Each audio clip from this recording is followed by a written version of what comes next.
Alright guys, Joe here, SimVRlabs. Just wanted to show you a few things that I kind of tweaked up on my SimVRlabs mod for the leading edge simulations Saab 340. I had a lot of things that were bothering me on this thing, so I kind of cleaned them up, and then I also added a full VR walkaround, so I'll just kind of show you. Um, this knob, if you fly this a lot and you use this knob here, I cleaned it up to where it just feels a lot better. As you can see, they're both consistent. Before, it was just a little wonky. This yoke, I got rid of the big green blob, and now you can see kind of just a smooth outline, and I made sure that that logo wasn't covered there. When you grab it, I'm using the yoke center mod, so when I let go, it's going to fall forward. That's gravity falling, knocking it forward. If you want to learn more about the yoke center mod, you can just search for SimVRlabs yoke center mod. Just Google it, you'll find it. These squares here, they were kind of like wonky on the animation, so I smoothed that out a little bit and made that these three are a lot better. A lot of the things that wouldn't snap to center with the VR controller, I went ahead and fixed those, so when I click on that, it snaps to center. I basically just put two boxes on each side, so it's no longer a line that you drag. Same there, this yaw. Okay. The most important thing that was bothering me was the same thing with these generators. They're supposed to snap, when you reset, supposed to when you let go, supposed to snap back down, and it wasn't before, and now it does.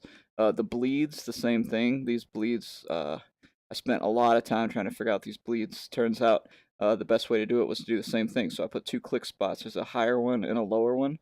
So you click the higher one, resets the bleeds when you let go, snaps it back to center. If I want to go down to close the bleeds, I just click on this lower box here. The lower box, higher box again to reset, and it snaps back to center. So that's great. Same thing with the start. The start, you would click it over and it would stay in the left side, and then you click over to the right side, it would stay on the right side for the entire flight. It wouldn't snap back to center. So I did the same thing. Left, right. Okay. Let's go ahead and jump out, and I'll show you. I did this very TBM like, okay, for the walk around. You can remove the chocks individually by clicking the chalk there. You can see the chalk over there is still on, and the chalk over there is still on. But this gear pin here needs to come out, so we're going to remove that. Okay, and then I could come over here.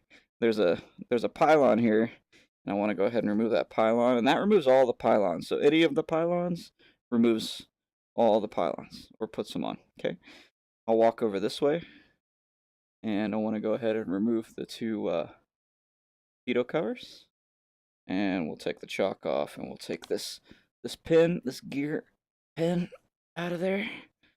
Kind of a locking pin, I guess.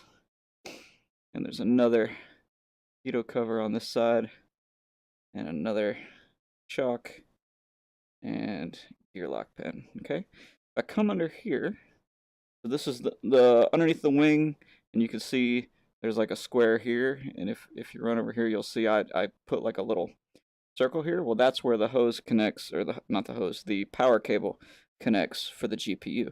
And now my GPU is connected. Okay, so now if I jump back in the cockpit and I turn on external power, turn my batteries on, you can see I can turn my batteries off and I still have external power. Okay, if I go out there, right, let me go back out there, and I disconnect this cable, right, jump back in, now external power is gone, I have no power. Okay, so essentially you can do everything inside VR without having to take the mask off. You can do it all by hand with the VR controllers if you want to.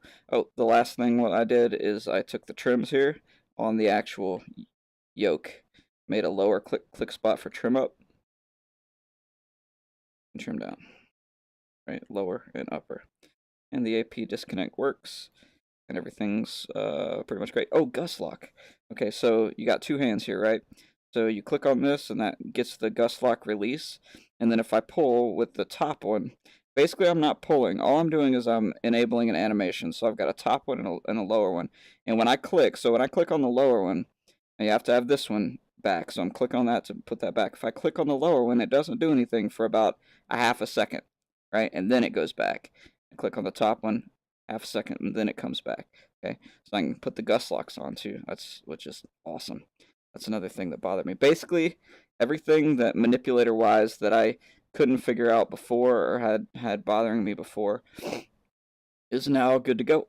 So thanks. Hope you guys enjoy.